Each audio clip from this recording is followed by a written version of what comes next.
Bien le bonjour. On a une petite heure et demie chargée, donc je pense qu'on pourrait peut-être se lancer immédiatement. Juste vous dire qu'on enregistre la séance, l'heure et demie. Donc, si vous voulez pas être vu en train de manger votre sandwich ou quelque chose comme ça, ben, le mieux peut-être c'est d'enlever votre caméra. On veut voir, là, si vous voulez, là, soyez là, ça fait de l'effervescence, ça permet de voir vos réactions aussi et tout. Mais si vous y tenez pas à être enregistré, on vous demande juste simplement de fermer votre caméra.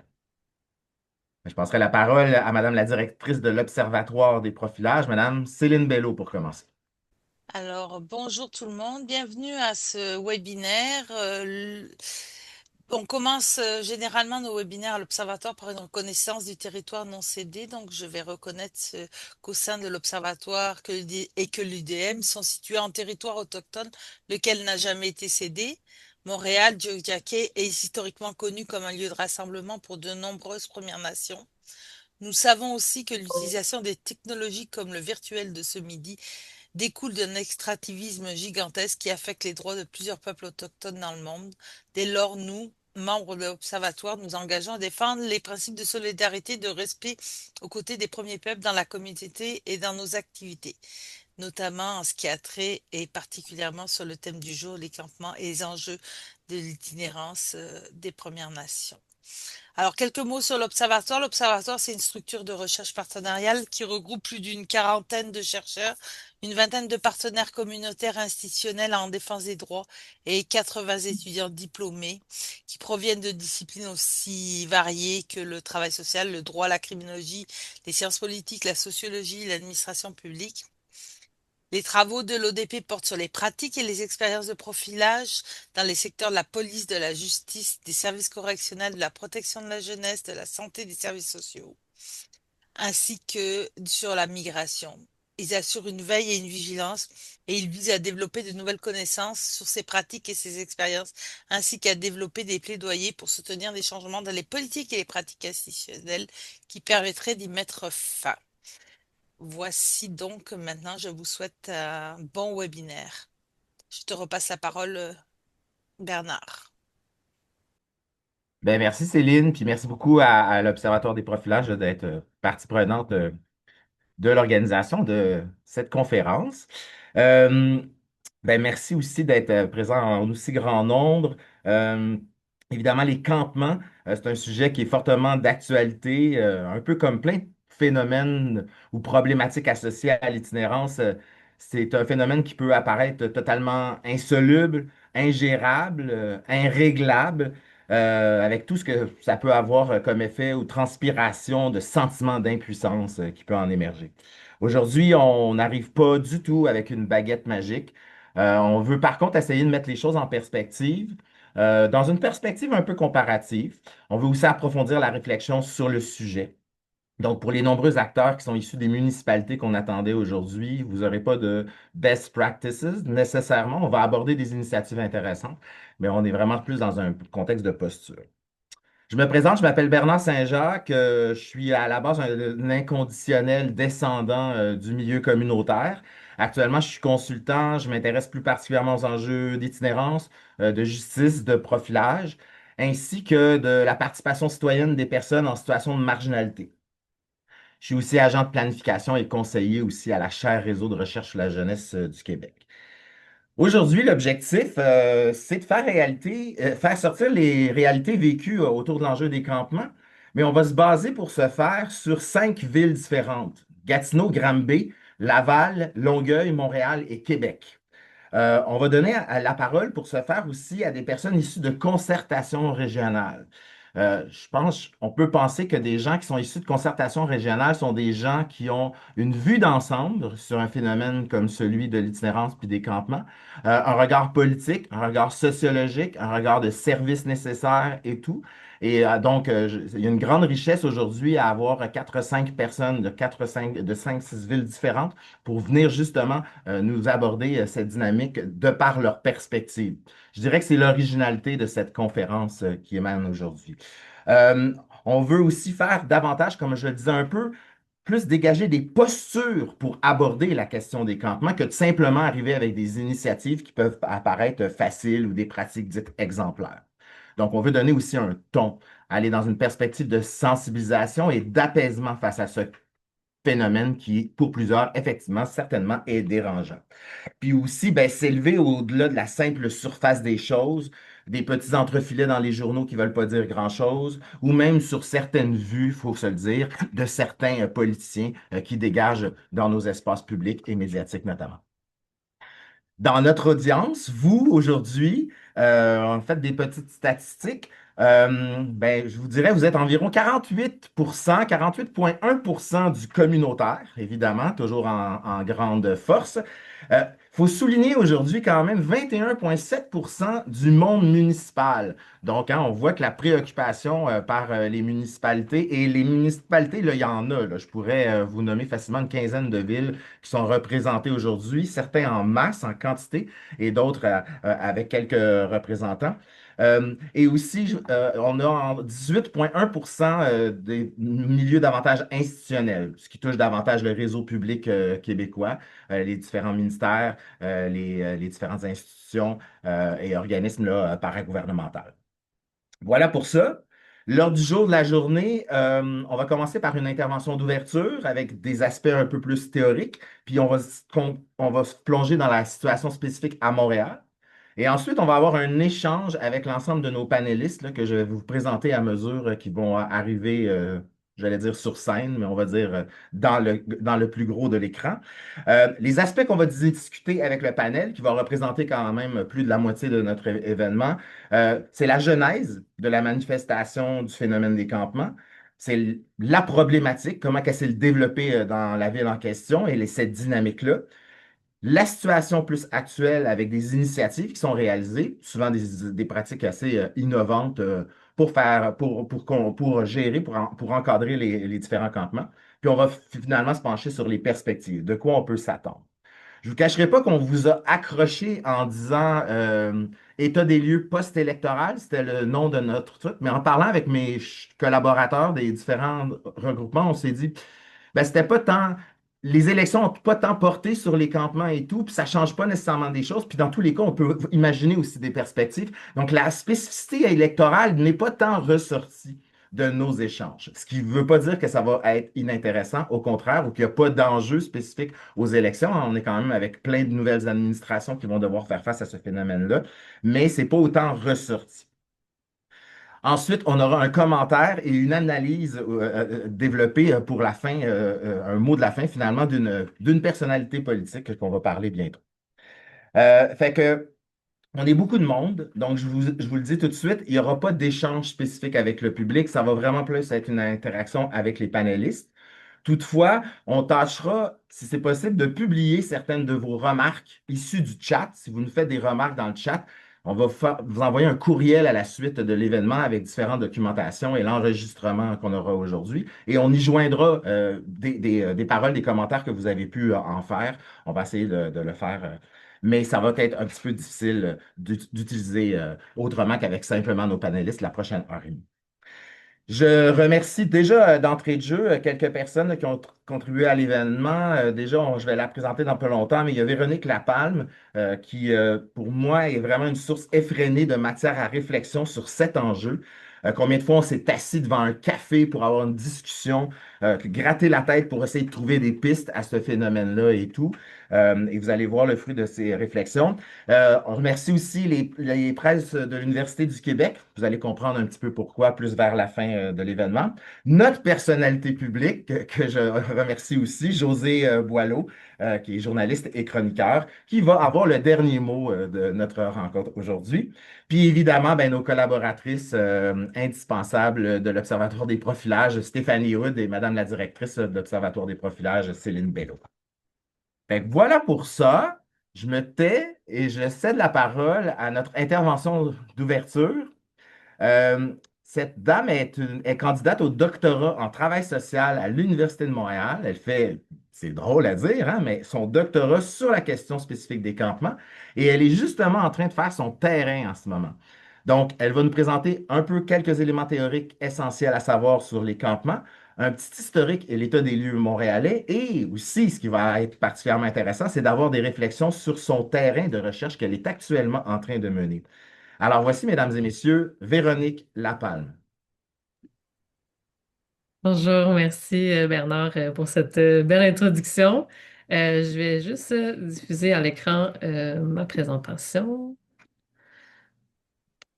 Voyez, voilà. Alors, bonjour. En fait, je tenais aussi à remercier l'Observatoire et Bernard de m'inviter aujourd'hui pour parler de mon travail, de mon expérience. Ça fait vraiment chaud au cœur.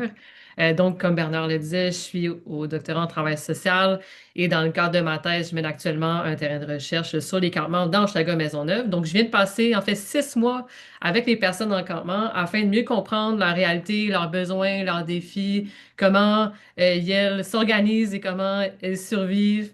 J'ai côtoyé à peu près une trentaine de personnes en campement et fait 10 entretiens individuels plus formels avec eux.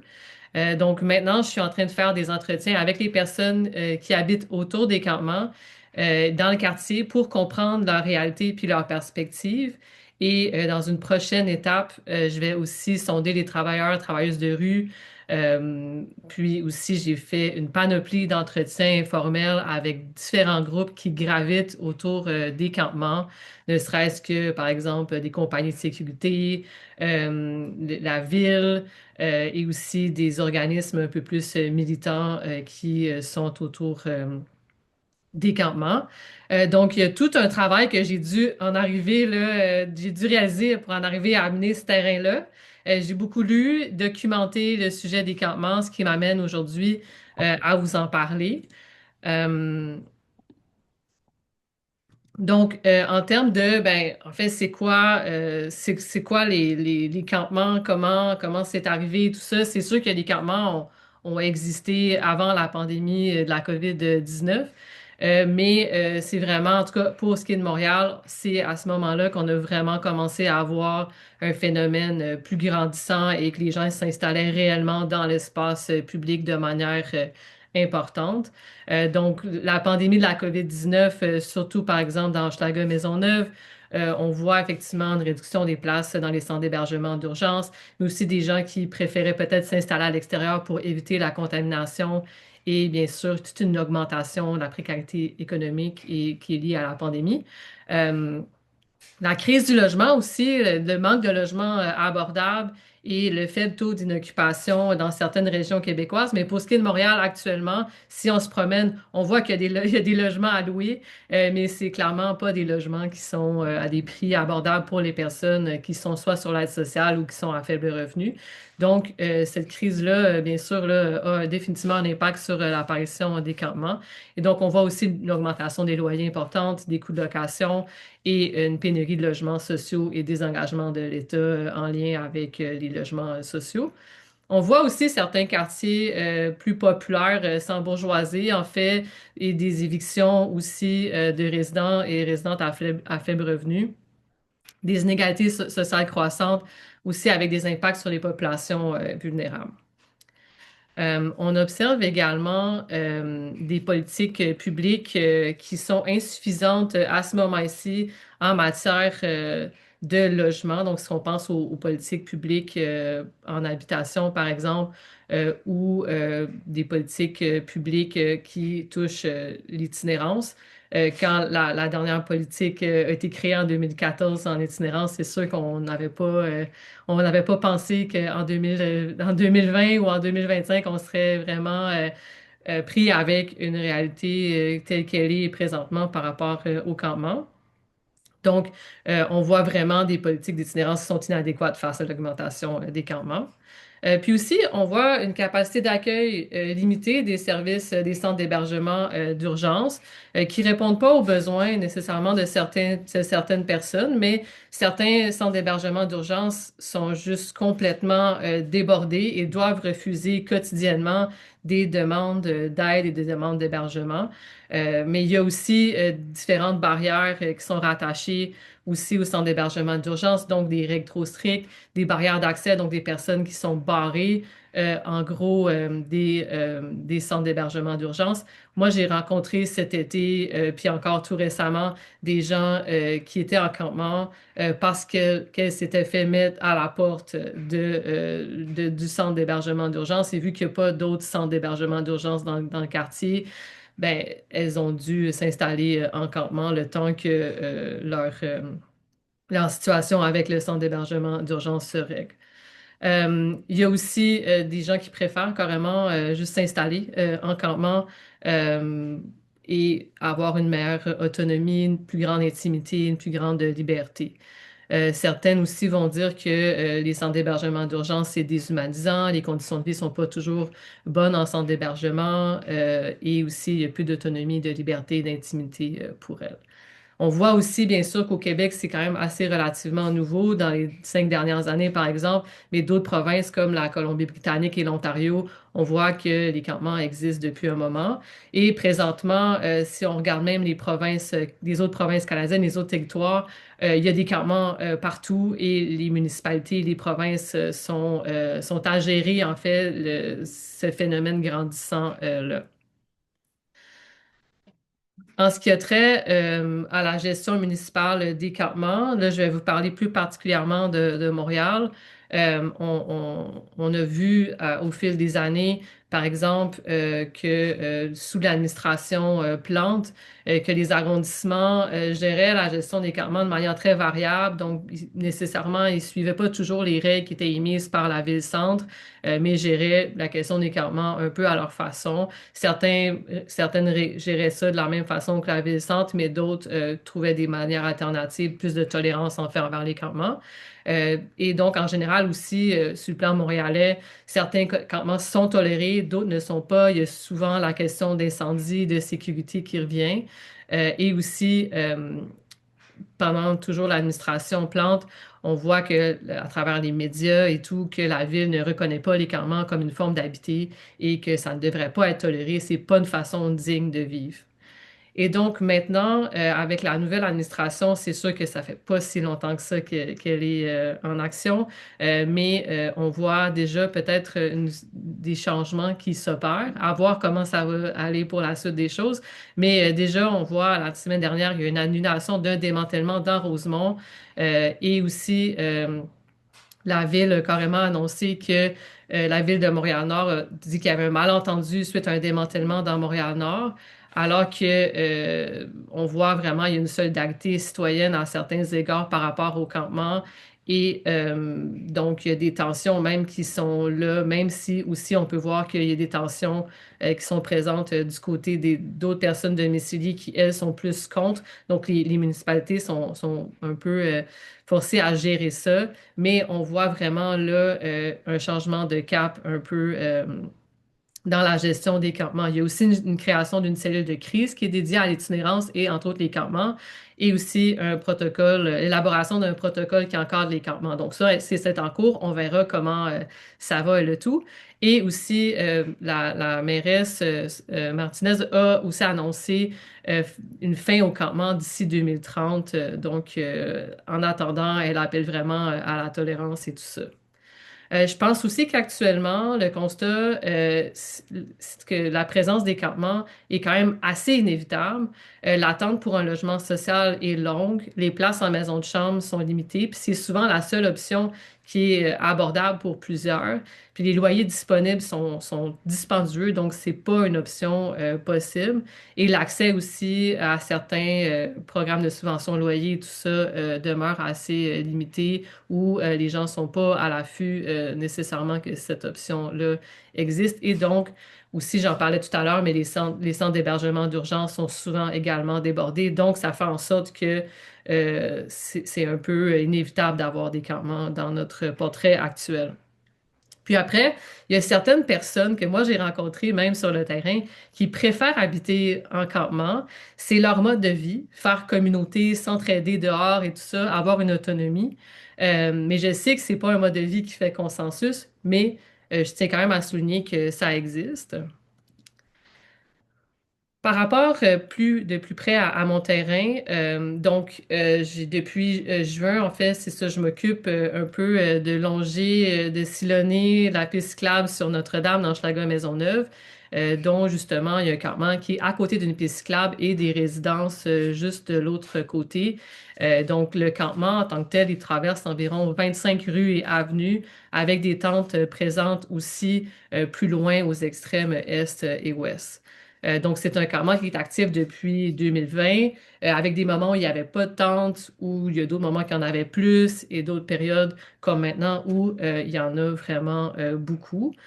Donc, je suis en train aussi de dessiner quel genre de résidence qu'il y a tout près, mais à date, je sais qu'il y a à l'autre bord de la piste cyclable, tout près des campements, plusieurs HLM, des nouvelles constructions, dont des condos, aussi des condos qui ont été des maisons de chambre qui ont été transformées en condos et des maisons de chambre également qui sont toujours présentes le long de la piste cyclable, puis des appartements locatifs privés, donc des propriétaires aussi privés. Euh, Depuis juin, je suis en lien aussi avec les personnes en campement, donc j'ai passé beaucoup de temps avec eux sur le campement à tenter de comprendre dans des moments informels leur réalité quotidienne. Puis ils ont été vraiment très généreux, généreuses de leur temps et de leur confidence. Je peux pas nommer tout, mais ce qui ressort un peu en termes de besoins, en fait, on parle bien sûr là, des besoins de base, là, notamment avoir accès à de l'eau potable, à des toilettes, à une douche, accès à des prises aussi électriques nécessairement, soit pour charger leurs électroniques ou même, par exemple, pour des chaufferettes qui sont ensuite là, réinstallées en tente. Il y a peut-être deux aspects pour moi qui ont ressorti de manière plus préoccupante, mis à part, on sait déjà que c'est assez préoccupant, le fait de ne pas avoir accès à des toilettes et tout ça, mais pour moi, c'est quelque chose qui m'a vraiment habité, qui m'habite encore aujourd'hui pour les personnes qui sont en campement, mais il y en a beaucoup qui n'ont pas accès à appeler le 911. Donc, ils vont souvent dépendre du voisinage autour, donc des personnes domiciliées pour qu'ils appellent le 911. Et donc, s'il y a une urgence, certains n'ont pas de téléphone cellulaire. Ils se font souvent voler aussi. Donc, ça, c'est quand même un constat préoccupant pour moi. Et aussi l'accès à un médecin. Il y a plusieurs personnes mis à part, là, on parle de soins de plaies ou des abcès et tout ça, mais qui ont des problèmes de santé assez importants et préoccupants, tant au niveau de la santé mentale que la santé physique. Et on n'a pas d'accès, eux n'ont pas accès à un médecin.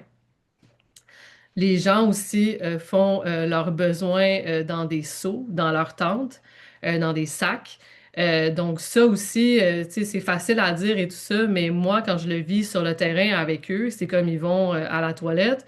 Euh, on dirait que je me sens dans un autre monde carrément de savoir qu'une personne est à côté de moi en train de faire ses besoins dans un seau. Euh, donc, il y a aussi différentes contraintes aussi, entraves à leur façon d'habiter.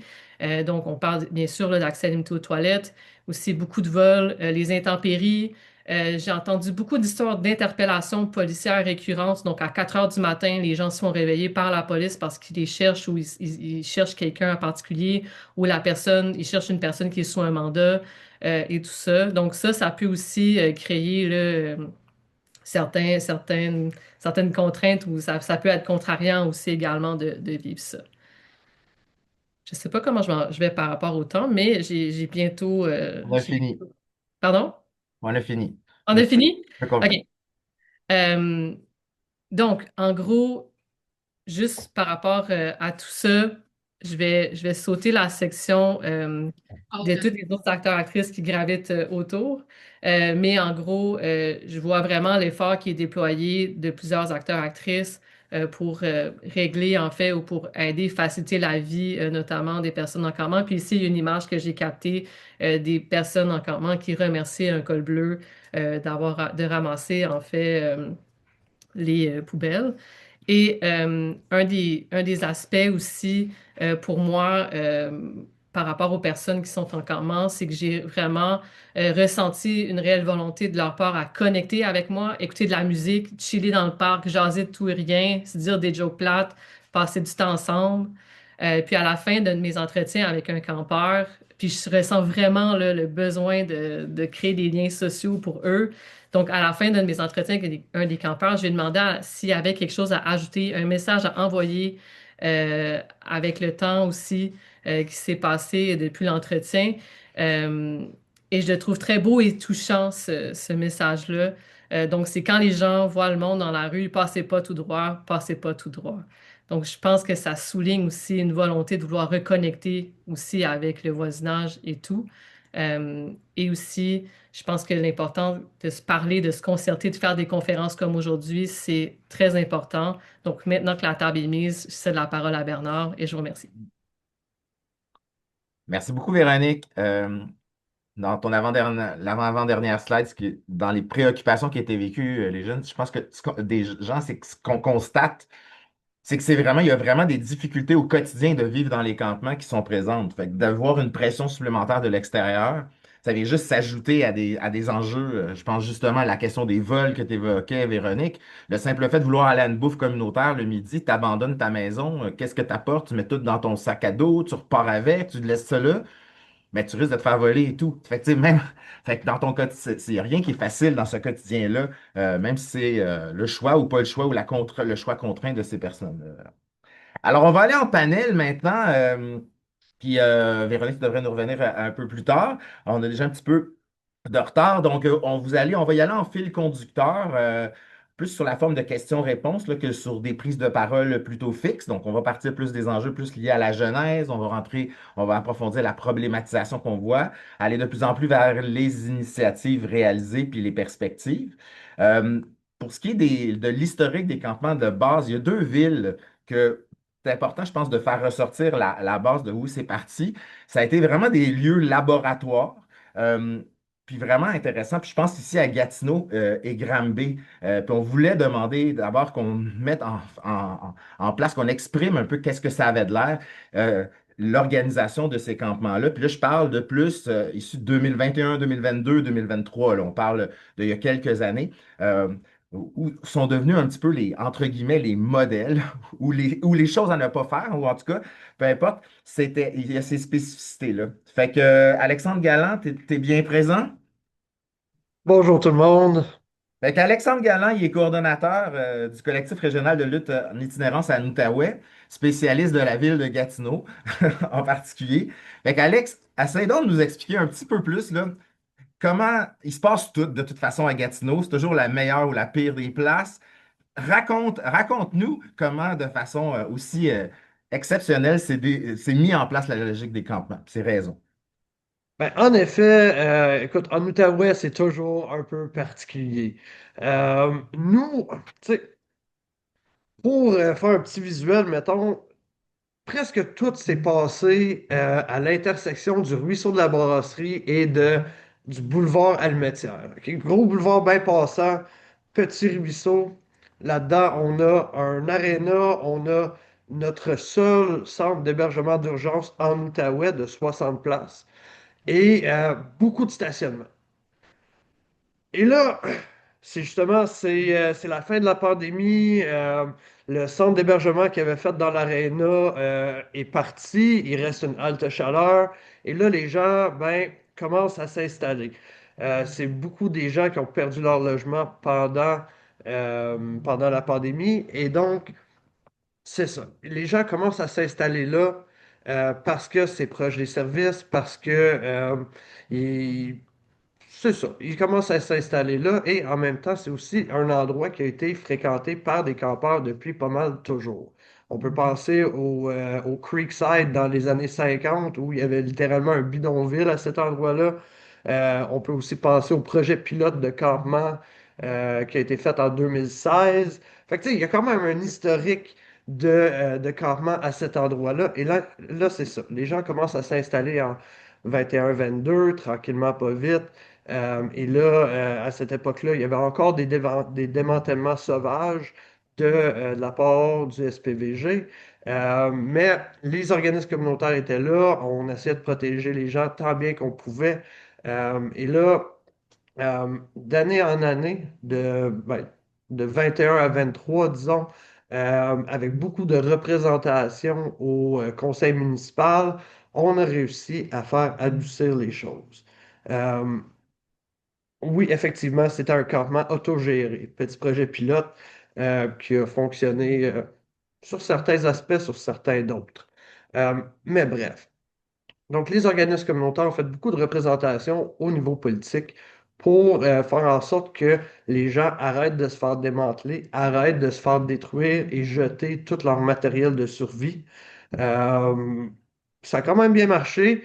la tactique de la ville a été d'arrêter de faire des démantèlements et de commencer à faire des déménagements et des nettoyages. En d'autres mots, on disait aux gens qui étaient là, OK, là, vous ne pouvez pas être là, il faut que vous allez là. Puis là, une couple de mois plus tard, ah, finalement, il faut que vous allez là. Ah, puis finalement, on va vous déplacer là. Mais on ne vous démantèle pas, là. On ne jette pas vos choses, on fait juste vous déplacer pour qu'on puisse faire le ménage parce que c'est sale. Euh, fait que c'est ça. On est toujours retourné à Guertin. On est toujours revenu à Guertin dans ça. On est encore à Gartin. On est juste à différents coins. Donc, C'est ça, parce qu'on s'entend, l'aréna qui servait d'aréna a été converti en centre d'hébergement d'urgence. Le centre d'hébergement d'urgence a été fermé, déménagé ailleurs pour que l'équipe puisse jouer une dernière game de hockey qui s'est jamais, ça s'est pas passé, mais c'est pas grave. Là, fait qu'on avait un gros stationnement, on avait des gens installés un peu tout partout, dépendamment de leur champ d'intérêt, pas leur champ d'intérêt, mais plus de, pour des raisons de sécurité. Tu sais, des fois, tu t'entends pas bien avec une gang qui est installée là, fait que ça va un peu plus loin, un petit peu plus loin. Puis comme ça, il y avait comme un équilibre, ou presque, dans tout ce beau monde. Jusqu'à temps que, justement, là, OK, ben là, les personnes qui sont installées près de l'aréna ne pouvaient pas être là parce qu'il y a un danger de chute de glace. Fait que là, on enlève le monde. Tu sais, la première grosse tempête de neige, ben c'est là qu'ils ont décidé de faire ça. Mais c'est ça. Fait que c'est toutes des choses comme ça. Bon, on va vous déplacer d'ici, déplacer là. Et c'est là que le, le, le- finalement, le privé s'est intéressé à la question du campement. On a un entrepreneur qui est venu, qui a installé une cinquantaine de tentes hivernisées avec électricité, eux, il y avait des toilettes chauffées. Euh, c'est quand même un beau setup, là, on s'entend. Euh, Sauf que là, un des enjeux que ça a créé comme une classe. ah oui. T'as ceux qui sont plus organisés, ceux qui sont. Tu sais, les gentils sont dans les tentes rouges, les pas fins, ben, qui s'organisent à côté. C'est un peu le sentiment qu'on avait dans ce temps-là, que c'est ça. Et en même temps, ça s'enlignait bien parce que c'était la première année que le communautaire avait refusé de s'occuper de la halte chaleur parce que dans les années passées, ça n'avait pas toujours été évident d'être entre la ville et notre 6. Donc, c'est ça, on avait dit non, nous, on s'en occupe pas. Donc, le 6 devait s'occuper elle-même de la halte chaleur. Donc, ça a fait que les gens ont quand même été capables de survivre cet hiver-là. Et finalement, c'est ça. Donc, on a passé l'hiver 23-24 comme ça. Et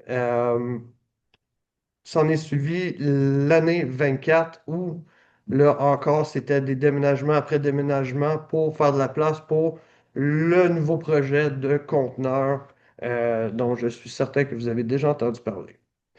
On va Et y revenir tout à l'heure, mais vraiment, ce qui est drôle de ce que toi tu parles, c'est qu'il y a quand même eu un établissement relativement rapide de ce qu'on appellerait de la tolérance. Mais avec combien d'enjeux qui se sont posés autour? On te revient tout à l'heure.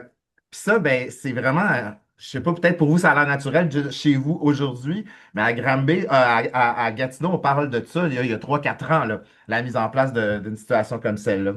J'irai vers Hélène Fortier de Granby, qui elle aussi, moi j'ai le souvenir en 2023 en septembre 2023 d'un forum de l'Union des municipalités. On pourrait l'appeler le forum Bruno Marchand, là, parce que c'est Bruno Marchand, le maire de Québec, qui a appelé à ce forum-là sur les enjeux. Et je me rappelle en filigrane, souvent on entendait beaucoup parler de la réalité des campements à Granby, puis comment il était innovateur dans la mise en place de tout ça. Donc, fait comment on parlait d'une petite ville à ce moment-là, comme Granby, sur cette dynamique des campements. Hélène, tu y étais à cette époque. Est-ce que tu veux nous revenir là-dessus?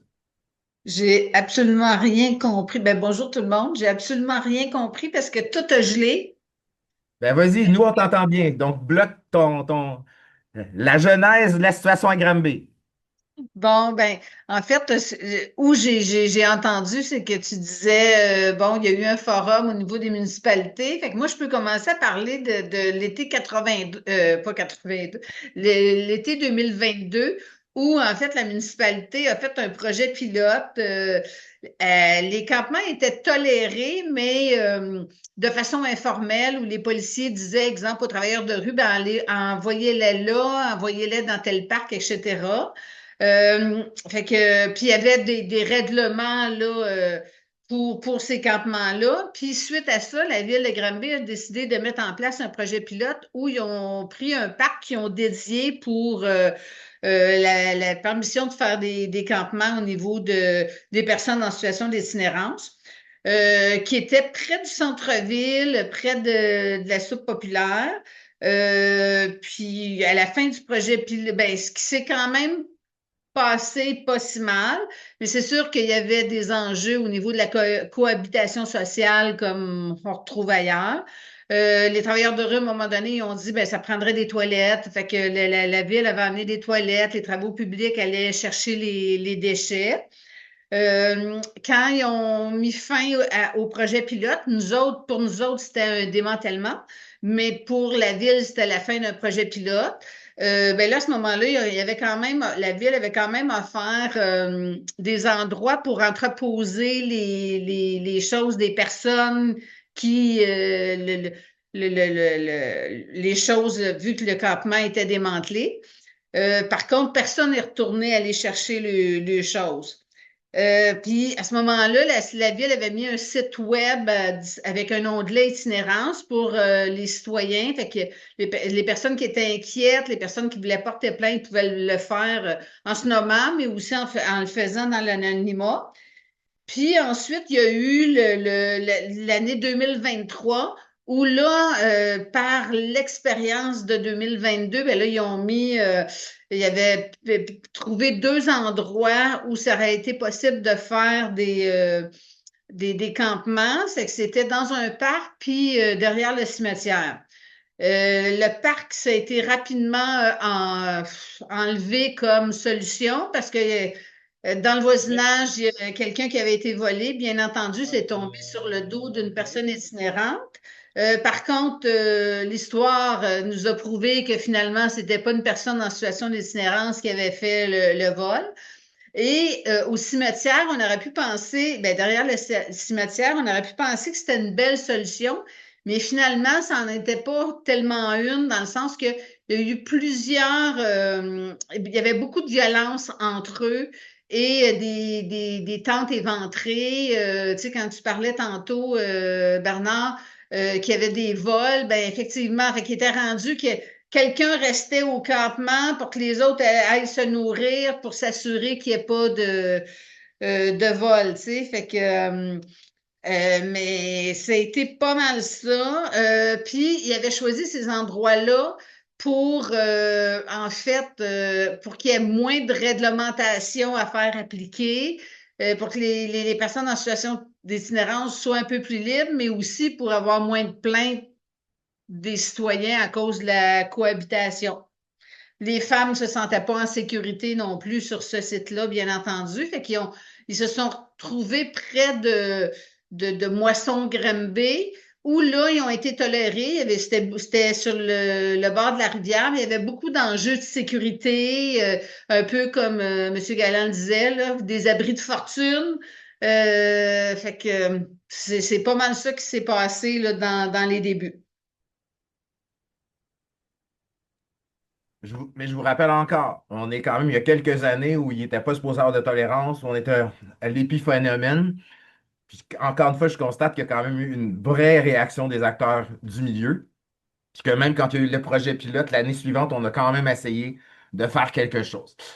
Fait que voilà pour notre genèse, nos Peux-tu premiers. juste Excuse-moi, est-ce que je peux juste rajouter, en fait, quelque chose qui est intéressant, c'est que dès 2023-24, la ville a quand même mis une Oui, c'est vrai. médiatrice sociale pour aider la cohabitation entre les citoyens. les personnes en situation d'itinérance, les commerçants, et il y avait aussi un policier communautaire pour aider à ce que ce soit plus harmonieux. Fait que, encore là, on avait du précurseur pour la suite. Euh, Si on va plus, on continue là, mais on va plus peut-être dans la problématisation aussi de d'autres enjeux, de d'autres endroits. Gilles Beauregard, bonjour. Gilles Beauregard est Oui, coordonnateur. bonjour, bonjour, je suis là, je suis là, je suis là, je suis là. Gilles Oui, Beauregard est éco en ce moment, oui, coordonnateur de la table itinérance Rive-Sud. oui. De quoi ça avait l'air à Longueuil quand ça s'est mis à exploser la question ou que ça s'est mis à évoluer la question des campements chez vous? D'abord, rien de nommer que moi, je suis le coordonnateur de la table itinérance Rive-Sud qui regroupe une quarantaine de partenaires ici à Longueuil. OK, à Longueuil, bon, on n'a pas la prétention de venir vous expliquer comment gérer les campements, OK? Chaque territoire a son écosystème, ses dynamiques politiques, ses policiers communautaires, ça change beaucoup la façon de faire les choses. Avant 2019, hein, on voyait surtout des situations plus ponctuelles, quelques personnes qui dormaient sous des tentes ici et là de manière assez isolée, sans que ça prenne vraiment la forme de campement structuré sur le territoire. Mais depuis 3 ans, on est ailleurs. La situation des campements est devenue beaucoup plus préoccupante, un peu partout, comme partout au Québec, surtout à cause du nombre et la dispersion sur le territoire. OK? Concrètement, d'année en année, ben, ça a augmenté. Fait qu'on parle de, bon, en été, 60 à 80 campements sur le territoire. En hiver, ça descend à 20 à 30 environ. OK? Puis le phénomène avant était situé surtout bord de l'eau, puis dans une rue Côte-Rouge. Mais là, ça s'étend un peu partout. Fait qu'on a des campements Saint-Hubert, à Brossard aussi. On a vu une jeune fille qui se fait frapper du côté de Brossard. Fait que c'est là aussi que ça se passe sur tout le territoire. OK? Bon, au niveau des tentes, de plus en plus, on apprend comment ça fonctionne aussi. Là. On fait une certaine distinction avec des tentes isolées versus des tentes qui sont où il y a plusieurs tentes. OK? On aurait tendance à penser que les tentes isolées, c'est pas grave, mais c'est assez préoccupant parce que souvent dans les tentes isolées, ce qu'on se rend compte, c'est que ça cache des situations plus lourdes, une personne qui est plus désaffiliée, plus difficile à rejoindre et plus à risque d'être sous le radar. D'ailleurs, pour ceux qui ont suivi l'actualité du côté de Longueuil, malheureusement, en fin de semaine, on a un usager qui n'était pas dans une tente, mais était isolé en dessous d'un commerce, puis qui a passé au feu, là, qui a essayé de se réchauffer du mieux qu'il pouvait, puis bon, ça a brûlé, puis il est décédé. Fait qu'on est bien, on est encore sur le choc par rapport à cet événement-là. OK? Bon, Ouais. OK? Euh, Cette année, on avait une plus grande concentration des campements sur le bord du fleuve. OK? Fait que ça nous. Mais au moins, ils sont ensemble puis ils sont plus facilement joignables aussi de ce côté-là. Longueuil aussi est un pôle de services pour une bonne partie de la rive sud. Fait que si bien qu'il y a moins de services du côté de Saint-Hyacinthe, Sorel, fait que là, ça se concentre. Mais on est heureux parce que ça s'est beaucoup développé. Les régions se sont beaucoup développées au fil des temps. Fait que avant, des gens de Sorel venaient du côté de Longueuil, puis même chose un peu partout, Saint-Jean. Mais là, c'est de moins en moins ça. Fait qu'il y a plus de ressources. Puis on apprécie ça aussi. OK? Euh, Fait que, qu'est-ce que je pourrais dire? Le campement chez nous, c'est donc un symptôme qui est révélateur sur le fait que notre capacité d'accueil a des limites, des taux de service, des tensions sacrées avec les résidents, les commerçants, comme notre ami de Granby nous a nommé, Hélène, là, que tu nous as nommé. Ce qui ne va pas, c'est pas seulement la présence des tentes, ce sont la réponse structurelle qui ne suivent pas assez vite. On a beau mettre les choses en place, ben, ça se remplit, puis les ressources se remplissent, puis on n'y arrive pas. Puis ça finit par plus de campements aussi. Ouais, une complication de la chose et aussi de plus en plus d'événements là, de différentes natures là, qui se passent à Longueuil. On en Oui, reparle oui, tantôt, mais oui. de plus façon plus positive avec vos initiatives. Ouais, Merci, Gilles. on va être plus positif de ce côté-là, mais de ce temps-là, là, je dirais que avec Ah non, l'histoire de mais la personne en fin de semaine, il y avait une histoire de femme enceinte aussi. Là. On gère des crises constamment. Fait que c'est pas vraiment agréable. On en reparle tantôt de comment on amène ça. parfait. Ben, merci beaucoup. On va à Laval maintenant.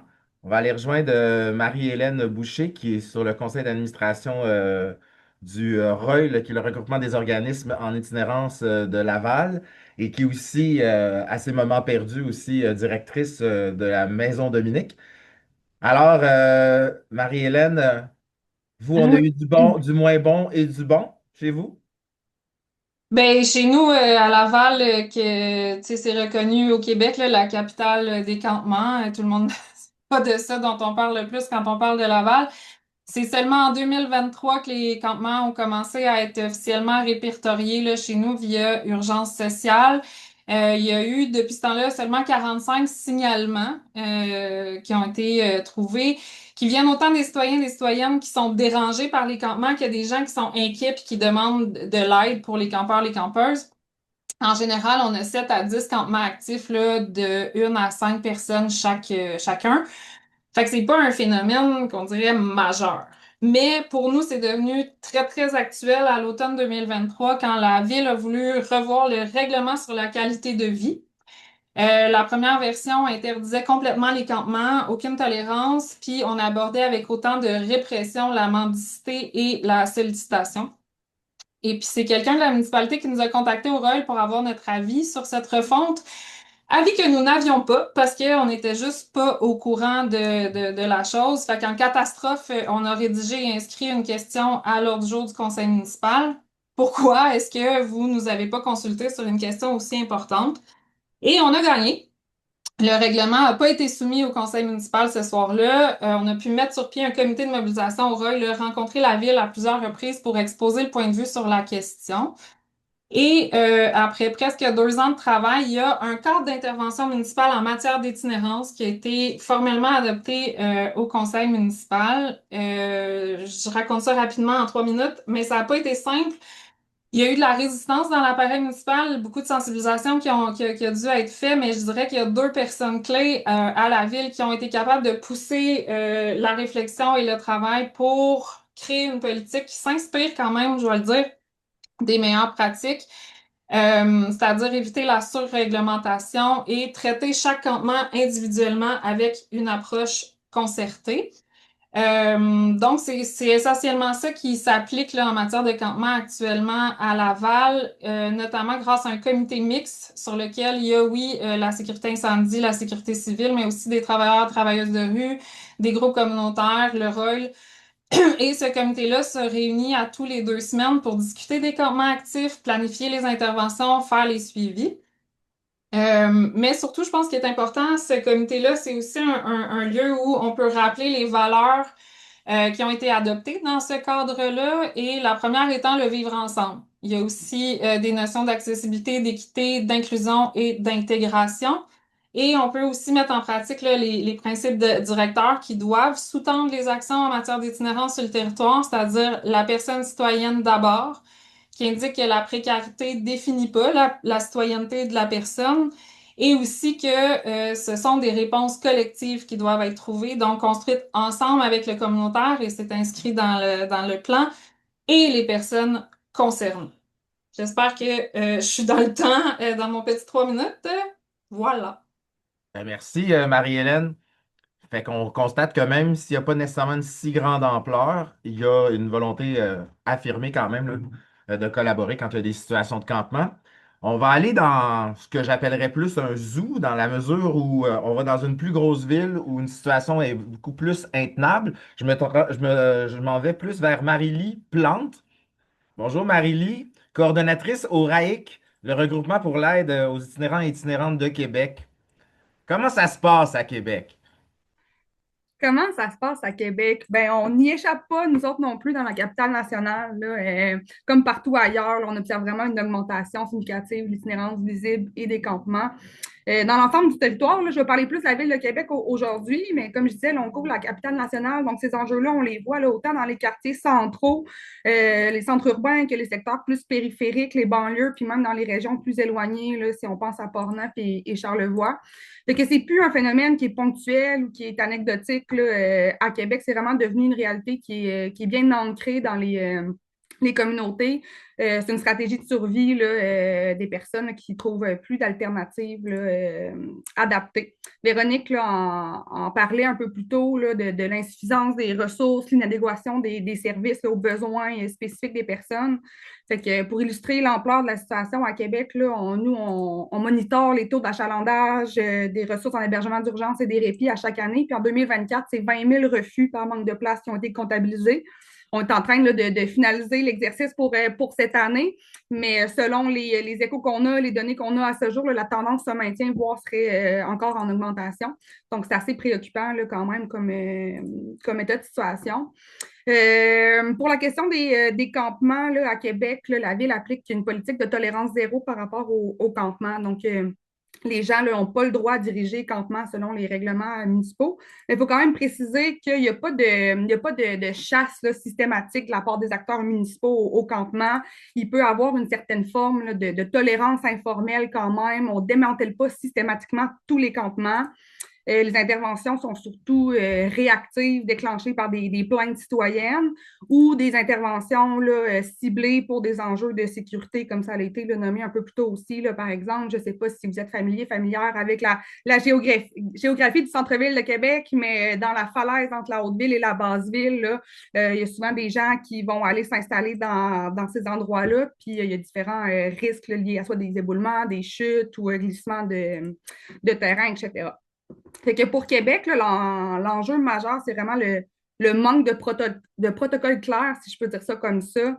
Les interventions en campement, les démantèlements ne sont pas uniformes d'une fois à l'autre. Des fois, on va avertir les gens, on va donner un avis, des fois non. Des fois, on va laisser le temps aux gens de rapatrier leurs affaires, des fois non.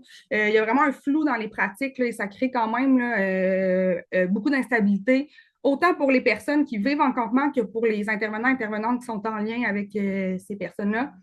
Puis de plus, là, à Québec, il y a des corvées de ménage quotidiennes dans l'espace public, notamment dans des endroits qui sont fréquentés par les personnes en situation d'itinérance.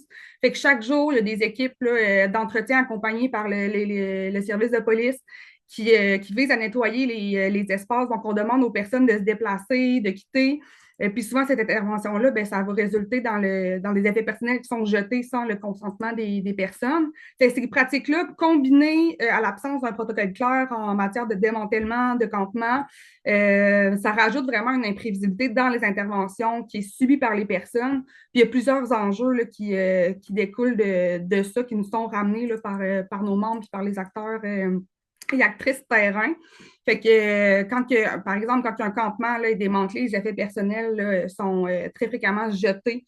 À Québec, on n'a pas d'espace d'entreposage temporaire, donc il y a pas de une fois que c'est jeté, il n'y a pas de récupération possible des effets personnels. Puis c'est pas des effets qui sont, c'est pas des objets qui sont anodins. Là, on parle de matériel de survie, tentes, sacs de couchage, vêtements chauds, des cartes d'identité, des documents importants, des objets sentimentaux aussi. Là, on parle souvent de survie, mais des photos, des souvenirs de famille. Puis après ça, ben, toute la question du matériel de santé, des médicaments, matériel de conso, matériel de mobilité aussi, des vélos, des chariots, des marchettes. Donc, la perdre ce matériel-là augmente quand même drastiquement là, les risques de préjudice au niveau de la santé, de la sécurité, voire même la vie des personnes. Là. Donc, puis aussi sur le plan psychologique, c'est des pertes qui sont répétées, qui sont souvent brutales. C'est vécu comme des agressions, voire même des traumas pour les personnes. Donc, ça génère beaucoup d'anxiété, de dépression, un sentiment de déshumanisation aussi qu'on entend beaucoup. Fait que c'est de recommencer à zéro constamment, c'est épuisant, ça brise les repères des personnes, ça renforce le sentiment d'exclusion sociale. Puis l'autre enjeu aussi, là, l'autre effet que ça a, ben, c'est le déplacement constant des personnes, vu que les personnes ne peuvent pas s'ancrer en un lieu. Ben, les pratiques de la ville, ça force les personnes à se déplacer vers des secteurs, des fois qui sont plus isolés, des lieux qui sont parfois moins sécuritaires, qui sont loin des ressources, loin de leur réseau naturel d'entraide. Il y a aussi certaines personnes qui vont quitter là, volontairement les quartiers centraux pour fuir ces dynamiques-là, la surveillance policière, les tensions dans l'espace public. Fait qu'on se retrouve vraiment dans un cycle comment je pourrais dire, de vulnérabilité chronique, perte de matériel, déplacement, rupture des liens, perte d'accès aux services, retour au point zéro, aggravation de la santé, de la sécurité, désaffiliation sociale, détresse, tension dans l'espace public, perte de matériel et vous voyez un peu là, la dynamique. Ce que les intervenants et intervenantes là, nous disent sur le terrain, c'est aussi que ça fragilise leur lien avec les personnes, fait que soit qu'elles les perdent de vue parce que du jour au lendemain, le campement n'est plus là, qu'ils perdent contact, mais aussi c'est de recommencer, comme je nommais continuellement, certaines démarches qui empêchent les personnes de stabiliser leur situation ou de s'inscrire dans une trajectoire de sortie de rue.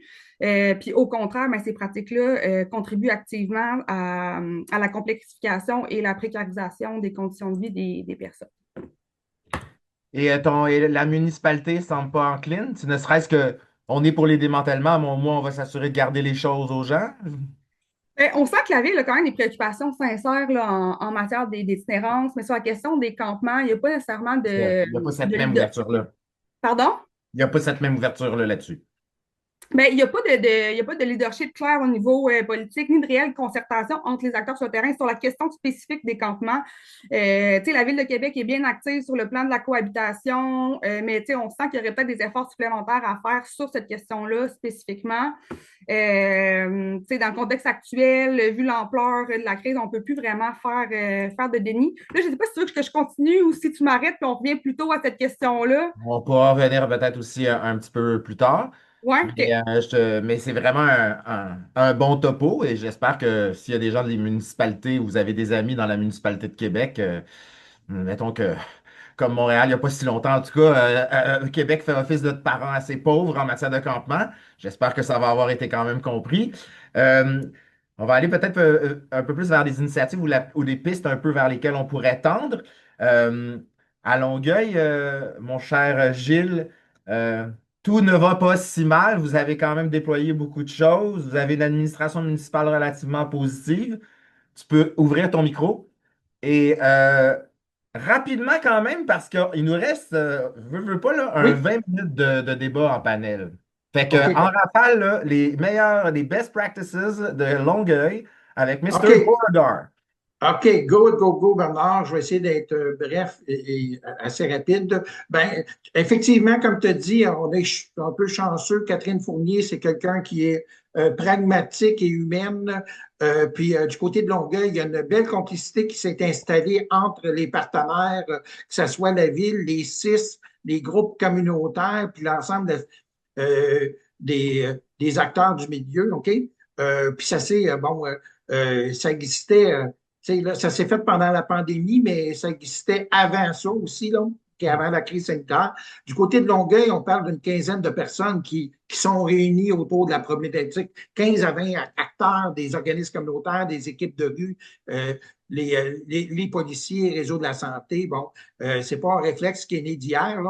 La réponse commune sont plus fortes, sont plus assumées. On essaie vraiment de construire quelque chose ensemble, des façons d'intervenir. Puis le gros du leadership est pris par la ville de Longueuil. Ce rôle s'exerce toutefois dans un cadre de co-construction avec les partenaires. Fait qu'il n'arrive pas avec des idées toutes faites, on s'en va là. Il arrive avec quelque chose jusqu'ils travaillent ensemble avec nous aussi. Fait que là, de ce côté-là, ben, c'est une posture humaine et rationnelle qu'on apprécie beaucoup puis qu'on cherche à consolider le plus possible. OK? Puis en plus de ça, on cherche constamment à essayer d'innover, à remettre améliorer nos services, à tester nos approches, à soutenir des nouveaux projets qui sortent des sentiers battus. Fait que ça, il y a une belle ouverture de ce côté-là. Mais en attendant qu'on arrive avec ces initiatives-là, on a plusieurs comités en place. Ça, ce comité-là existe depuis un an et demi. Un comité Vigie qui se réunit chaque semaine. Ça ne dure pas trop longtemps, une petite demi-heure, puis on fait le point des situations problématiques, puis bon, les mercredis matins, puis ça nous permet de dire, oh, il y a cette petite urgence-là, ou il pop-up ça, qu'est-ce qu'on fait, de s'ajuster. Fait que ça, c'était important de ce côté-là que ça se fasse. Le comité de vigie il est spécifiquement sur les campements? Non, sur l'ensemble des problématiques, mais quand que les campements, tu sais, il y a des cycles, hein? Le cycle campement prend de la place en été, mais il prend une attention particulière en hiver à cause du. Tu sais, c'est plus dangereux, fait que c'est plus compliqué. Tu sais, fait que là, on met en place des mesures hivernales, on en jase, mais quand il arrive des problématiques comme ça, ben on les adresse aussi, tu sais, des campements, quand que la personne en fin de semaine, là, bon, sûrement demain, on va en jaser. Veut pas, OK? On a aussi des cas un comité de cas complexes, parce que souvent dans les campements, on a des cas complexes. Fait que, il y a des échanges d'intervenants puis des échanges par rapport à des interventions. On a vraiment des cas. Fait qu'on a créé comme un cas de comité complexe. On a un comité de cohabitation sociale qui se réunit de façon régulière. La TIRS fait des, euh, des réunions régulières aussi. OK? Fait qu'il faut souligner le travail exceptionnel des gens terrain, là. Sans cette présence continue, ils vont vraiment dans l'écartement de façon régulière, que ce soit les équipes de rue, que ce soit les équipes mixtes, policiers, intervenants des CIS, présence régulière, puis essayer de comprendre ce qui se passe aussi. On a aussi formé, on a identifié on a une carte qui fait du mapping pour identifier où ce qu'ils sont. Pas dans une perspective de répression, mais dans une perspective de voir qu'ils sont là, ils bougent là, comment qu'on fait, qu'on les rejoint, tu sais. Fait que ça, c'est intéressant. Puis c'est partagé seulement avec les gens du terrain. Fait que plusieurs initiatives qui sont intéressantes. Fait que si jamais il y en a qui veulent en savoir plus, je vais être heureux de répondre à leurs questions.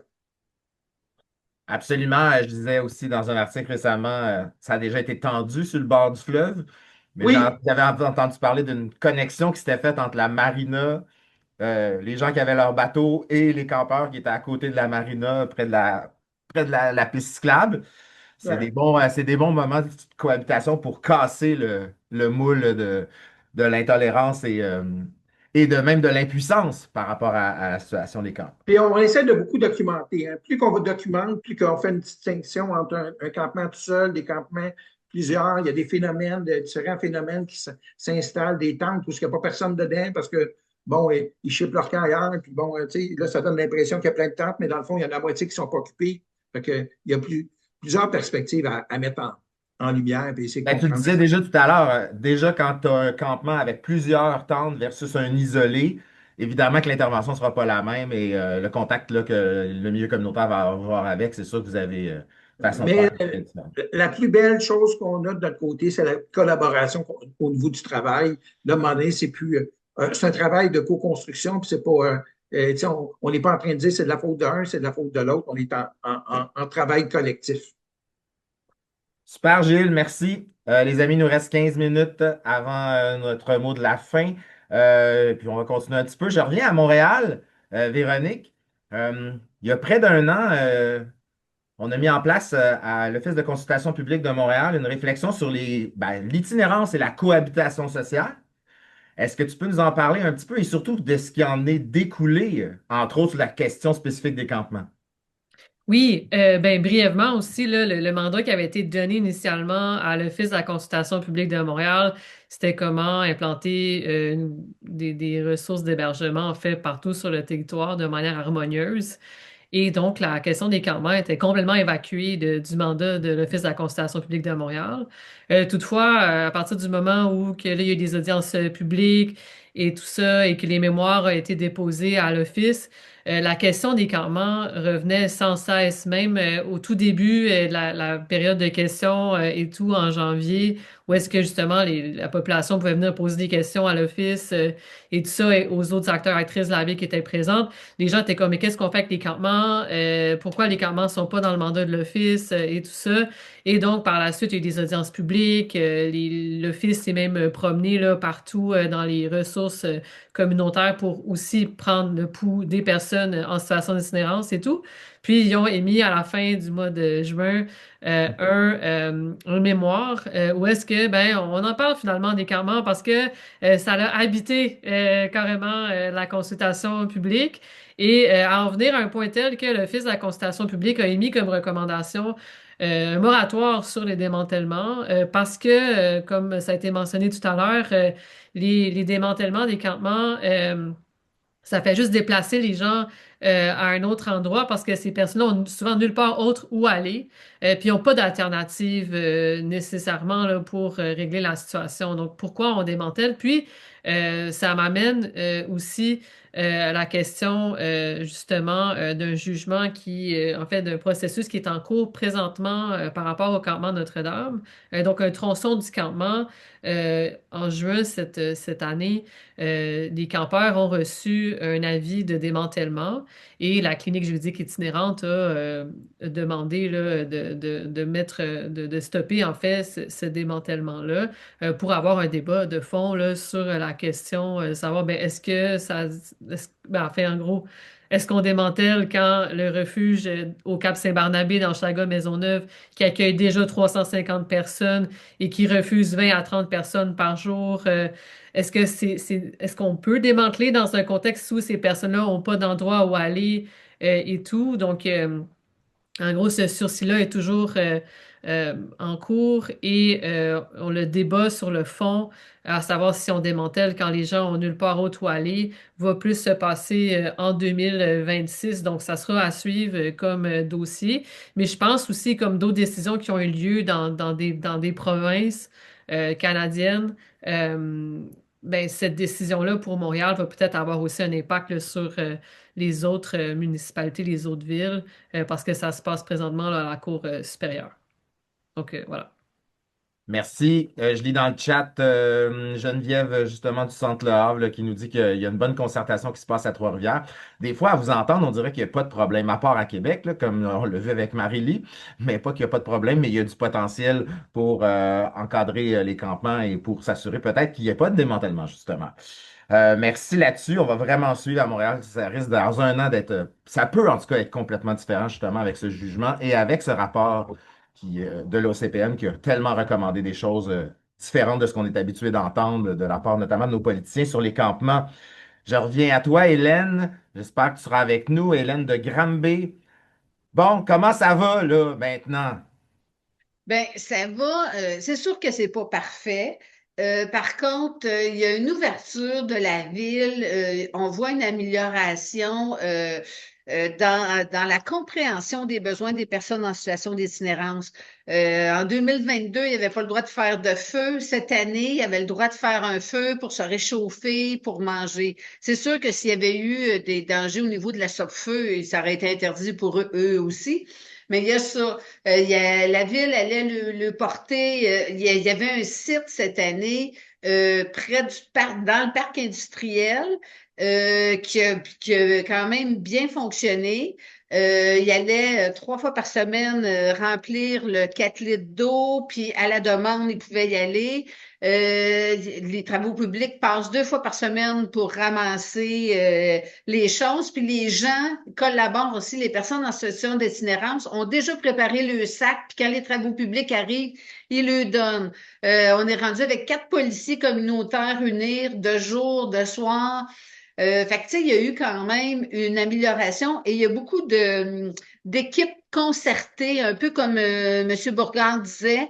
Il y a des vigies aussi pour savoir, mais au niveau de l'itinérance. Fait que, qu'est-ce qui se passe par rapport à, puis là, c'est toutes les ressources au niveau de l'itinérance. Fait qu'on parle d'hébergement, on parle des travaux publics, on parle des services d'incendie, des travailleurs de rue, etc., pour s'assurer que les personnes sont en sécurité. On essaie d'éviter ça. C'est sûr qu'on n'a pas la grandeur de ville de Longueuil, mais quand même, on est soucieux de ça. Fait que, tu sais, c'est pas parfait. Il y a une amélioration, puis ils ont même mis cette année un système, en fait.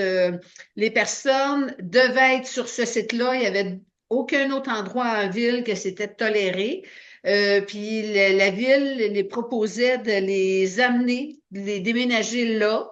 Puis sinon, ben, il y avait 72 heures pour se déplacer. Puis s'ils ne se déplaçaient pas, ben là, il y avait une contravention. Il y avait 30 jours pour se déplacer. Mais s'ils se déplaçaient, la contravention était annulée. Puis ils ont même mis en place, parce qu'il y avait certaines personnes qui fonctionnaient pas sur ce site-là, une injonction que ces personnes-là étaient quand même sur le site, mais n'avaient pas le droit de traverser une telle pour pas partir Ouais. parce qu'ils faisaient de la violence, de l'intimidation pour s'assurer de leur répit, puis surtout pour éviter des évincés du dernier endroit qui restait. OK. OK. De l'ultime place où est-ce qu'il pouvait être C'est ça. potentiellement toléré. OK, mais ça déménage là aussi quand même. Ça évolue. Écoutez, on a un peu de temps encore devant nous. Merci beaucoup, Hélène. Mais je veux quand même revenir à à celui qui a commencé tout à l'heure en parlant de Gatineau. Bon, où est-ce qu'on en est aujourd'hui, mon cher Alex? Ben, aujourd'hui, ça a quand même beaucoup évolué, même depuis la dernière époque des grands déménagements. Euh, S'entend, il y en a eu un qu'on dirait qui va être le dernier cet été, où là, ben, ils ont mis l'aréna à terre. Ils ont aplani ça un peu. Il reste encore de la grosse garnotte, mais ils ont dit à tout le monde d'aller s'installer là-dessus. Puis là, la ville a passé un règlement pour réglementer l'occupation du territoire par les personnes en situation d'itinérance. OK. Et dans le fond, ça fait qu'il y a une tolérance sur l'ensemble des terrains municipaux à la ville de Gatineau. Je veux dire, on s'entend, là, la personne ne peut pas mettre sa tente accrochée sur un parc pour enfants, ça passe pas. Mais en principe, si ça ne dérange pas, il n'y a pas de problème. En principe. On est rendu avec deux secteurs, mais il y a vraiment juste le secteur Guertin qui est vraiment le campement plus que toléré, on va dire supervisé. Où ce que là, il y a vraiment il y a une équipe communautaire qui est là. Il y a aussi une équipe de la ville qui a été formée, où ils sont plusieurs, ou qui vont aller voir le monde, s'assurer que les règlements sont respectés. Il y a plein de monde du communautaire sur place. On a une halte chaleur, on a des douches, on a des toilettes. Fait que ça commence à ressembler à quelque chose. Le seul problème, c'est que, encore une fois, terrain supervisé, et avec le règlement, ça a amené vous voyez, les gens doivent se procurer un permis pour Hmm. installer leur tente sur un terrain pas d'arbres, ça garnotte. Donc, les gens sont pas tant friands à aller s'installer là. On est en train d'assister à un gros éparpillement sur le territoire de la ville de Gatineau, que ce soit pour des raisons de sécurité, de confort ou juste ben, c'est ça. Les gens essaient de survivre et de rester proches des ressources euh, sans nécessairement vouloir être contrôlés par les règlements. Euh, Est-ce que ça répond bien à la question? Ça ressemble pas mal à ça en ce moment. Oui, on a une équipe de police communautaire, on a l'équipe unique qui est très présente. C'est peut-être aussi un autre facteur qui fait que les gens sont réticents à s'installer à Guertin. Il y a beaucoup de présence policière. Euh, mais je veux dire, on sent qu'il y a une volonté de la ville de faire mieux, ce qui aide beaucoup. Euh, c'est ça. J'aime beaucoup, mais comme on se l'a déjà dit, Alex, c'est qu'ils n'ont pas tellement le choix avec la ville qui a probablement le pire taux d'inoccupation au Québec. Fait qu'ils sont habitués avec la dynamique du logement et de la crise. Ils n'ont jamais pu l'endiguer de ce côté-là. Absolument. Ben, puis je pense que c'est vraiment ça l'enjeu à Gatineau. Il n'y a pas de, tu sais, le, un logement pas cher, c'est 1 200 pièces par mois. On s'entend-tu qu'avec un chèque d'aide sociale de 800 850 pièces, t'en trouveras pas de logement, là. En ce moment, il faut qu'on construise du logement social si on veut même penser à peut-être venir à bout du phénomène des campements. C'est c'est plate, mais on est rendu là. Puis je vous dirais que cette situation-là apporte beaucoup, beaucoup d'enjeux avec nos équipes, avec le monde du communautaire qui vivent avec cette détresse-là. Puis ils- tu sais, les gens viennent te voir, sont full motivés. Oui, je veux me pogner un logement, je veux sortir de la rue, puis ci, puis ci, puis ça. Mais au bout, je m'excuse, il n'y en a pas de logement. Fait que le désespoir, puis juste le manque de solutions tangibles à offrir aux gens est tellement difficile pour nos équipes en ce moment. Euh, Fait que c'est ça. D'un côté, on a la ville qui veut bien, mais je veux dire, à un moment donné, ça va prendre de la brique puis du béton pour reloger toutes ces personnes-là. Ben, merci en tout cas, puis on doute pas de ta conviction. Si on regarde juste l'affiche en arrière de toi, le go faut des logements sociaux très fortement établi, comme si c'était pas prévu aujourd'hui.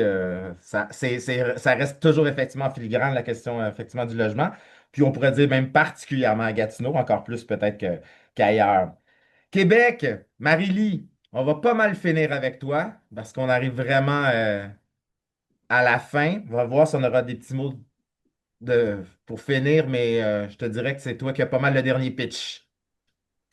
All right. Québec, Québec. Québec. Vers où Ben, on va? vers où on va? Ben, tu sais, au RAIC, on s'est posé la question, on a réfléchi beaucoup avec nos membres, tu sais, sur les bonnes pratiques, les modèles, on s'est inspiré de ce qui se faisait dans d'autres villes, puis on n'a pas, tu sais, retenu de modèle idéal à implanter. Tu sais, Alexandre le nommait plus tôt, là, il y a toujours des angles morts, c'est des enjeux qui sont très complexes, fait qu'il y a toujours un modèle, a toujours des angles morts, des avantages, des inconvénients. Nous, ce qu'on défend, dans le fond, c'est vraiment une approche qui s'inscrit dans une plus grande tolérance des campements, une gestion humaine de l'itinérance hors refuge et en campement. Il faut reconnaître qu'il manque d'alternatives réelles. Là. Les campements existent, je le disais tantôt, il faut arrêter de faire du déni. Les campements existent, ils ne vont pas disparaître demain matin. Puis à défaut d'avoir des alternatives adaptées à proposer aux personnes qui vivent en campement, il faut adresser l'enjeu de front et avoir une réponse municipale qui s'appuie sur le respect des droits et la dignité des personnes. Selon nous, la gestion des campements ne peut pas se réduire juste à une réponse, juste à une réaction, à une réponse aux plaintes citoyennes, puis à des opérations de nettoyage puis de déplacement des personnes. Il faut développer une réponse qui est concertée entre tous les acteurs qui sont concernés, mais avec les personnes concernées là, plus particulièrement. Il faut sortir du réflexe de gestion ponctuelle à la pièce, puis vraiment développer, comme je le disais, des pratiques qui sont humaines, qui sont cohérentes, puis qui sont coordonnées avec les acteurs qui sont sur le terrain, qui sont en lien avec les personnes. Fait que selon nous, mon mot de la fin, ça serait ça. C'est fondamental de reconnaître là, le droit des personnes à vivre en campement dans ce contexte-là. Et toute intervention relative au campement devrait s'appuyer sur le respect des droits des personnes. On parle du droit à la dignité, droit au logement, le droit de cité, le droit à la sécurité, à la santé, puis le droit à la propriété qu'on aborde pas souvent quand on parle de personnes en situation d'itinérance, mais qui est important à nommer puis à mettre de l'avant, et le droit à la non-discrimination, là, bien sûr. Donc, nous, ce qu'on demande, c'est de se concerter, de travailler avec les acteurs concernés, puis d'incarner un réel leadership là, pour offrir des réponses humaines aux personnes qui vivent en refuge et en campement. Ça le fait-tu, le mot de la fin? Ben ça va, ça montre tout le chantier qu'il y a à faire à Québec et je pense que tu parles beaucoup pour d'autres villes aussi euh, sur tout ce qui reste à faire. Écoutez, on fait un peu le tour. On est rendu pas mal vers la fin de notre événement. On savait qu'une heure et demie, c'était trop court peut-être, mais en même temps, c'est pas trop long non plus, fait que ça permet de le faire. On voulait le faire un peu comme une émission de télé, là, puis tout ça, puis que ça fasse vraiment le tour. Évidemment, on réserve notre mot de la fin, notre presque mot de la fin. Je vous reviens tout de suite après, mais on est très chanceux et chanceuse aujourd'hui d'avoir avec nous l'ex-rédactrice en chef du Devoir, qui est journaliste, chroniqueuse. Là, on la retrouve à différents endroits, à l'actualité, à la radio de Radio-Canada, ainsi que depuis un peu moins longtemps là, à la presse. Fait que je laisse la parole pour son commentaire, son analyse. Madame Josée Boileau. Bienvenue, Merci, Josée. merci. Écoutez, d'abord, merci beaucoup de cette invitation et c'est tellement stimulant que j'ai une chronique en fin d'après-midi à l'émission de Radio-Canada le 15-18 et je ferai état de ce que j'ai entendu avec quand même un peu plus de recul que ce à quoi j'ai droit présentement. Moi, ce qui me frappe dans votre propos, c'est un écart important entre ce que vous vivez et ce que la population, mettons là, que moi je suis la voix de la population aujourd'hui, c'est-à-dire que je ne suis pas impliquée dans tout ce milieu de l'itinérance, mais je l'observe et à quel point tout ça est récent, l'explosion, à quel point vous avez dû et vous avez su vous adapter rapidement, à quel point vous avez su aussi pousser sur les municipalités et faire en sorte qu'elles aussi, elles s'adaptent rapidement. Mais moi, je pense que pendant ce temps, parce que ça relève la question de la tolérance, je pense que la population, elle est encore dans un état de sidération. Et je vais me prendre pour exemple pour vous expliquer pourquoi j'emploie ce terme-là. Alors, moi, je vais remonter loin et pas sur notre continent. Moi, dans les années 80, j'ai vécu à Londres et j'ai vécu à Paris.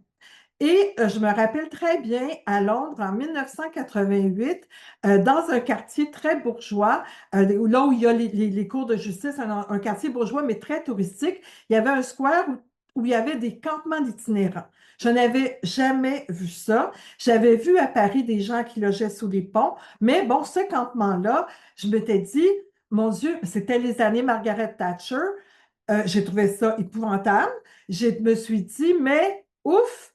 au Canada, au Québec, nous n'avons pas ça. Et ce qui était aussi frappant, c'est que quand j'ai demeuré à Londres, l'appartement coûtait très cher, et on était donc au début des années 90, et au-dessus de chez moi, c'était un appartement partagé par des jeunes professionnels, donc pas des étudiants, ils étaient en colocation dans la trentaine. Et à nouveau, je m'étais dit, mon Dieu, qu'ils sont bien mal pris à Londres et que tout coûte cher. On ne verrait jamais ça au Québec. Alors, vous voyez, on part de ça. Ce que je vais observer en France, par ailleurs, ça va être moins des affaires de campement que des squats. Ce qui est intéressant avec le squat, bon, ici, je sais qu'il y a eu des expériences de squat qui n'ont pas toujours bien viré, mais en France, il y a un côté très politique au squat qui amène aussi que comme tu es installé dans un quartier, plus que ne le fait un campement, il finit par se développer une solidarité dans le quartier. Alors moi, ça me frappait. Et encore là, j'avais l'impression que c'était très loin de la réalité de ce que je pouvais voir au Québec. Mais c'était plus qu'une question de me sentir loin. C'est une question, chez nous, ça se peut pas. Chez nous, il y a des politiques sociales qui font que oui, il y a des questions, des problèmes d'itinérance, mais ça relève d'une certaine marginalité, peut-être d'un certain choix de vie, d'une certaine manière, mais très loin donc d'une situation comme on voit présentement. De la même façon, je me rappelle tout de suite après la pandémie avoir été à Vancouver et avoir découvert finalement tous ces gens dans les rues avec des problèmes de toxicomanie et de santé mentale et c'était absolument frappant. Et encore là, ça fait pas si longtemps, je m'étais dit, mon Dieu, mais à Montréal, c'est quand même moins pire. Je ne dirais plus ça aujourd'hui. Et dernier exemple de ma sidération, le côté, ben voyons donc, ça se peut pas. Ben moi, je demeure à Montréal, mais j'ai une maison à Lac-Mégantic, qui est la maison de mes grands-parents. Donc, c'est un lieu que je fréquente depuis plus de 60 ans, parce que quand j'étais petite, j'allais voir mes grands-parents. Et donc, pour la première fois cet été, j'ai vu une itinérante à Lac-Mégantic. Donc, on n'est pas dans les campements, mais on était avec une femme avec ses sacs qui, visiblement, n'était pas en train de revenir de faire l'épicerie. Elle était appuyée sur un poteau. Ça m'a vraiment frappée parce que je me suis dit, mon Dieu, OK, là, tu n'es plus à Londres, là, 1988, avec des campements, tu es à Lac-Mégantic, un endroit où tu n'aurais jamais imaginé un jour voir ce phénomène-là.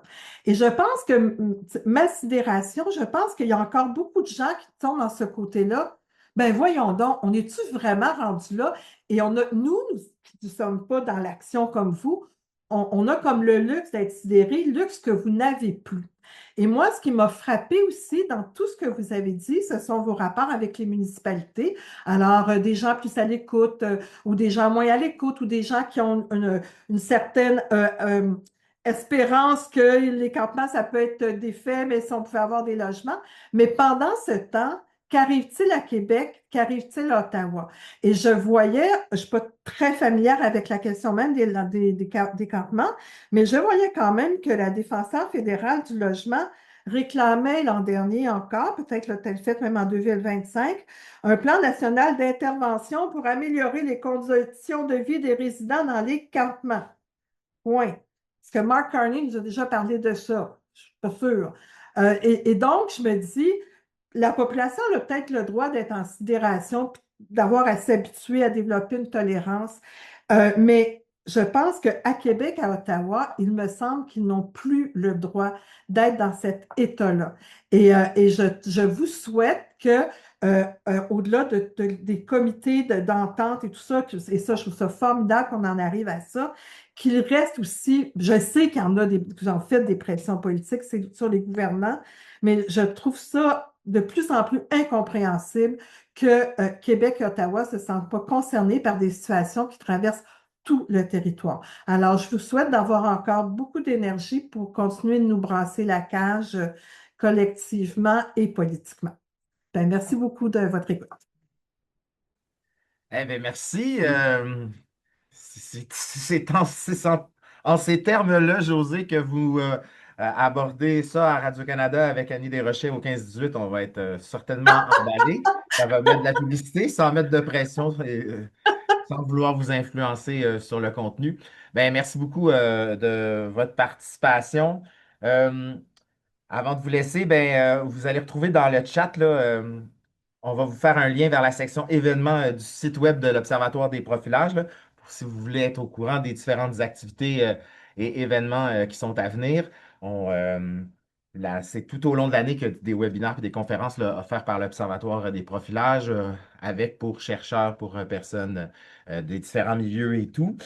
Puis c'était notre collaborateur principal pour cette conférence que j'espère que vous avez appréciée aujourd'hui. Comme je vous le soulignais aussi, on va vous envoyer un courriel dans les prochains jours. Il y aura l'enregistrement des informations. Je pense qu'on a vu dans le chat aussi des choses que vous nous avez envoyées. Peut-être qu'il y en a quelques-unes des liens qu'on pourra envoyé dans notre communication de suivi qui fait suite là, à cet événement aujourd'hui. Euh, Fait que voilà, ben, je vous dis à la prochaine. Et avant de nous quitter, est-ce que Stéphanie, on peut mettre notre ultime slide? Parce que s'il y en a qui sont habitués de faire des conférences avec moi, vous savez que dans les deux, trois dernières reprises qu'on a fait ça, on a faites un tirage. Oui, on a tiré deux ouvrages produits sur l'itinérance, sur des sujets semblables. Je vais attendre juste que ma collègue Stéphanie nous mette en lien avec le document que vous avez devant vous. Donc, vous voyez, on va faire tirer aujourd'hui l'itinérance au Québec, reflet, rupture et citoyenneté présidé par Swan McDonald, de même que Penser l'itinérance au féminin sous la direction de Jacinthe Rivard. Donc, ce sont les deux ouvrages qu'on va faire tirer aujourd'hui. Ce qu'on vous invite à faire, vous regardez ma super adresse courriel de consultant qui est en dessous, bernardsaintjacques.consultant@gmail.com. Fait que je vais prendre la 8e et la 16e personne qui va m'indiquer dans le courriel que vous allez m'envoyer, je veux lire ce livre sous la tente. Alors, si vous ne faites pas de faute d'orthographe et que vous écrivez tout simplement Je veux lire ce livre sous la tente et que vous êtes la 8e et la 16e personne, je vais vous répondre pour prendre vos coordonnées et vous faire parvenir une copie de l'une ou l'autre là, de ces deux livres qui sont à tirer aujourd'hui. Donc voilà. L'attente de qui, nous dit Gabriel Palotta. Bon, ben déjà, c'est pas écrit de la bonne manière, mais c'est sous elle, sous cette tente. Donc, écoutez, je vous remercie beaucoup. Au plaisir de vous revoir. Puis, ben, si vous n'avez pas dîné, ben, bon dîner. Puis, on se reprend pour la suite. Puis, en solidarité avec les campeurs et campeuses existants, ça nous a fait vraiment plaisir de faire ce beau tour d'horizon. Puis, on continue. Puis, j'espère que les acteurs municipaux qui sont autour de la table repartent avec des idées. Sinon, plein de partenaires autour de la table avec qui parler parce que la solidarité puis la discussion autour des campements ne peut, à mon avis, que se faire avec les acteurs que vous avez entendus aujourd'hui, issus des différentes concertations régionales et les différents groupes en itinérance. Donc voilà, au plaisir. Merci beaucoup.